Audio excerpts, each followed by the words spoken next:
ఆర్థిక ఆరోగ్య కుటుంబ సమస్యల తీవ్రతను తగ్గింపజేసుకోవటానికి, సకల శుభాలను సిద్ధింపజేసుకోవటానికి తెల్లటి అన్నానికి సంబంధించి ఎలాంటి ప్రత్యేకమైన పరిహారాలు పాటించాలి, తెల్లన్నం ఉపయోగించి అన్ని సమస్యల నుంచి సులభంగా ఎలా బయటపడవచ్చో నేటి పరిష్కారాలు అనే అంశంలో పరిశీలిద్దాం.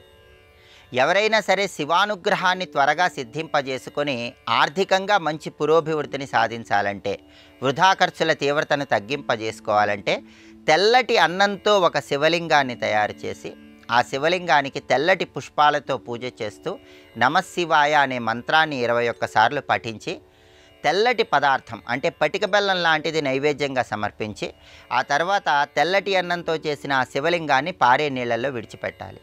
ఈ ప్రత్యేకమైన పరిహారం పాటిస్తే శివానుగ్రహం ద్వారా చంద్రుడి బలం పెరుగుతుంది. చంద్రుడికి అధిష్టాన దేవత అయిన లక్ష్మీ కటాక్షం ద్వారా ఆర్థికంగా మంచి పురోభివృద్ధి ఏర్పడుతుంది. అలాగే అనారోగ్య సమస్యలు ఎక్కువగా ఉన్న వాళ్ళు ఎవరైనా సరే తెల్లటి అన్నానికి తేనె, పంచదార, కొబ్బరి ఈ మూడింటిని కలిపి ఇష్టదైవానికి నైవేద్యంగా సమర్పించినట్లయితే అనారోగ్య సమస్యల తీవ్రతను తగ్గింపజేసుకోవచ్చు. ప్రత్యేకంగా చర్మ సంబంధమైనటువంటి అనారోగ్య సమస్యలతో సతమతమైపోయేవాళ్ళు తెల్లటి అన్నానికి తేనె కొద్దిగా కలిపి ఇష్టదైవానికి నివేదన చేసినట్లయితే చర్మ సంబంధ అనారోగ్య సమస్యల తీవ్రత నుంచి క్రమక్రమంగా బయటపడవచ్చు. అలాగే కుటుంబ కలహాలు ఎక్కువగా ఉన్నవాళ్ళు, కుటుంబంలో విభేదాలు ఎక్కువగా ఉన్నవాళ్ళు ఆ కుటుంబ కలహాల తీవ్రతను తగ్గింపజేసుకోవటానికి, ప్రశాంతకర వాతావరణం కుటుంబంలో ఏర్పడటానికి తెల్లటి అన్నంలో శనగపప్పు కలిపి దాంతో పాయసం తయారు చేసి ఆ పాయసాన్ని ఇష్టదైవానికి నివేదించి ఆ పాయసం చుట్టుపక్కల వారికి పంచిపెట్టాలి. ఇలా చేస్తే కుటుంబంలో ప్రశాంతకర వాతావరణం చోటు చేసుకుంటుంది. అలాగే ఆత్మవిశ్వాసం తక్కువగా ఉన్నవాళ్ళు ఆత్మవిశ్వాసం పెంపొందింపజేసుకోవటానికి, మనోధైర్యాన్ని పెంపొందింపజేసుకోవటానికి కూడా ఈ పరిహారం విశేషంగా సహకరిస్తుంది.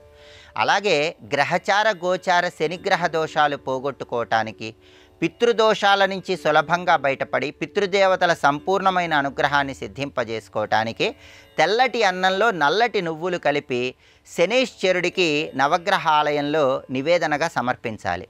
ఆ తర్వాత నల్ల నువ్వులు కలిపిన తెల్లటి అన్నాన్ని కాకులకు ఆహారంగా వేయాలి. ఈ ప్రత్యేకమైన పరిహారం పాటించడం ద్వారా పితృదోషాలు, పితృశాపాలు తొలగింపజేసుకొని పితృదేవతల సంపూర్ణమైన అనుగ్రహానికి సులభంగా పాత్రలు కావచ్చు.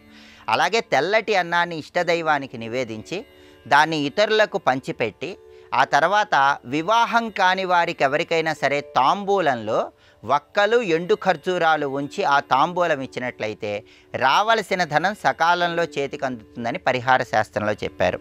అలాగే తెల్లటి అన్నంలో కొద్దిగా కుంకుమ కలిపినటువంటి ఆ అన్నంతో 3 సార్లు సవ్య దిశలో 3 సార్లు అపసవ్య దిశలో వీలైనప్పుడల్లా దిష్టి తీసి ఆ అన్నాన్ని ఎవరూ తొక్కని చోట వేయటం ద్వారా కుటుంబంలో ఉన్న సభ్యులకి నరదిష్టి మొత్తం తొలగిపోతుంది.